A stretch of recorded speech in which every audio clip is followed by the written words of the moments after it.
Well, good morning, everybody. It's finally Friday morning.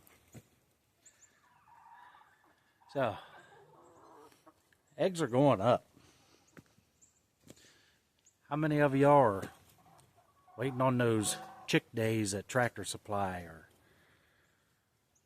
what do they call it, a Rural King? Chick days too, I guess. I don't know. Or who's ordering from hatcheries? It's another one.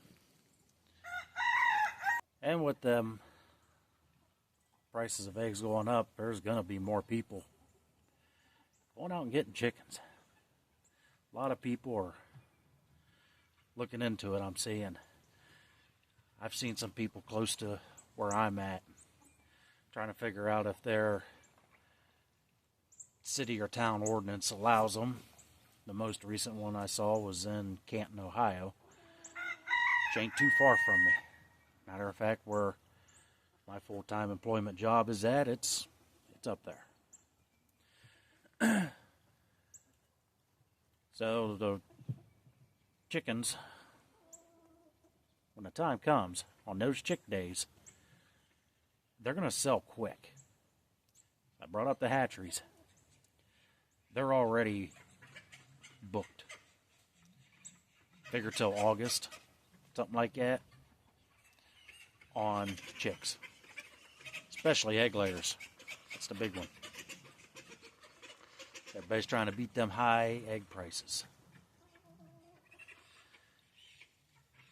Yeah, it can be done. But bear in mind, you have to buy a minimum of 6 of them. Just remember, with that 6, there's potential that there's going to be a rooster or two, depending on where you get them and stuff.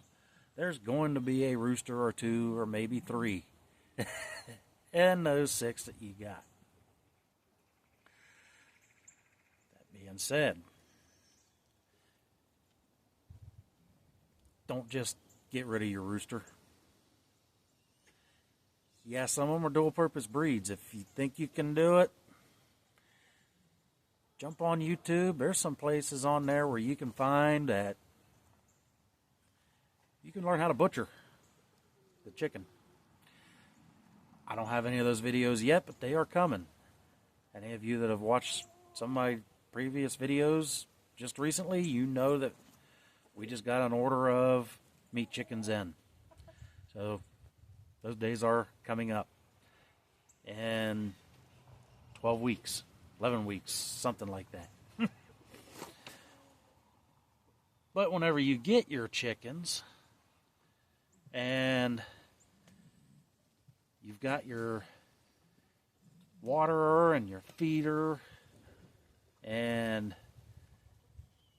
your heat lamp or your heat pad, whatever you end up getting for a heat source, and then it's, what are we going to keep them in? Because most of those stores sell out of the little brooder things. I don't own one from a store because of that reason. So, think outside the box. Work with what you got. Let me show you a few things that I use. Now, I'm in process of cleaning this out. It hasn't been used for a while, but you can pretty much tell what it is. It's a water tote.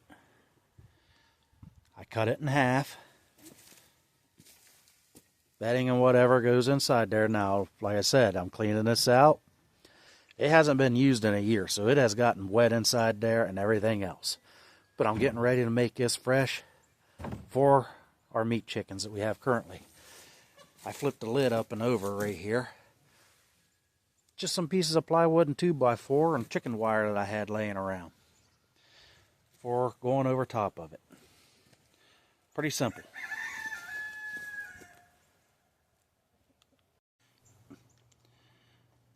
Right, here's another one that I have used as a brooder.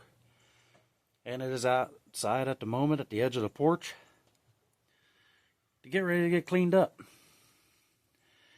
It is a 50-gallon fish aquarium. Now I actually have two identical of those fish aquariums here, and they work great for brooders. Once the chicks get big enough, clean the bedding out of it, and you can easily just take it right outside, hit it with the garden hose and scrub it down and clean it up. Just like that tote. The tote idea came from my friends at Pine Hill Farms down in Coshocton, Ohio. As soon as I saw that, I loved the idea. I actually kept the top half of that same tote. It is also used as a chick brooder.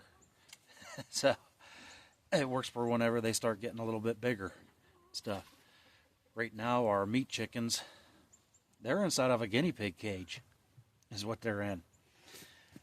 It's still kind of cold outside, so I have them inside the house at the moment, and they're already starting to get feathers on them, so they're going to be getting ready to get moved out. That's why I'm getting ready to clean up the aquarium and that tote, because they're going to transfer into one of those. Yes, they'll be outside. It is still cold here in Ohio. They're going to have a heat source still. And that'll only be until it's time to put them in a chicken tractor. Once you got them home, get them brooders figured out. Stuff like that you can find at garage sales, flea markets, you name it. Some people even just have them laying in their house, and you might already have it accessible. It can be used as a brooder. But what do you do whenever they get bigger? That chicken tractor idea. You can do that. Keep it lightweight so that way you can move it around and have your nesting boxes inside of it. Now, make sure the top of it's covered and stuff for predators. People always think of ground predators. Raccoon, possum, mink, weasel, coyote, trying to remember all of them, bobcats, fox, but a hawk or an owl can swoop down and take them just as easily. So make sure you got chicken wire wrapped over top of that chicken tractor as well. Then there's also my route, because I don't move them around, the egg layers at least. I'll show you what I use. Yep, that's just a dog kennel. And yeah, I got plastic wrapped around it at the moment, but you can see I wrapped some type of wire there, chicken wire, whatever you want to call it, around it and zip tied it up.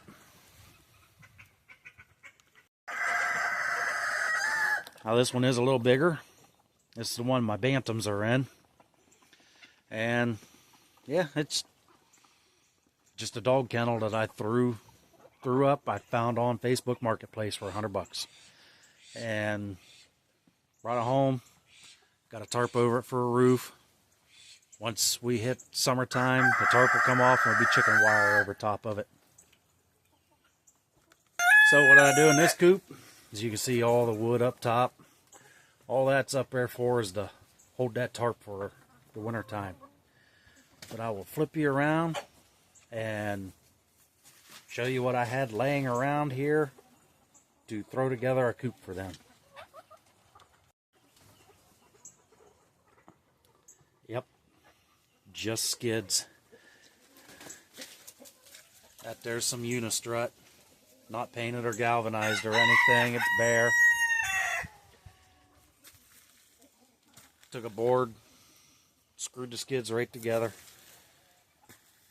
and it goes all the way around.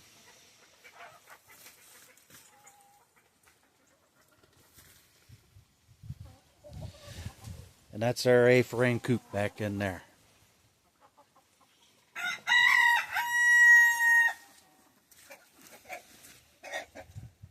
For the cover, well, you can get this garden places. It's deer netting is all it is. I stapled it to the bottom of the skids, pulled it up, and zip tied it up top, and then just ran zip ties all the way down through the strut. And then I got a strut bar going across up there. You don't have to use strut. 2x4s work too. Whatever you got laying around, basically. Anything. I had this stuff laying around, so that's what I used. So, deer netting for protection. The bottom half of it does have extra. It's wrapped with chicken wire around it because of predators. But right here where this is at, it is on top of a rock. And I don't mean just some small rock where I'm at. It is boulder size rocks. I have 3 of them in my backyard. One of them is actually up out of the ground about 3 feet, 4 feet out of the ground. The biggest one. And it is roughly the size of a 3/4 ton truck. Is how big it is. So these guys are on top of one. Nothing's digging down and getting underneath this thing, so I'm not worried about that. Plus, I have the Guardian, livestock Guardian dogs.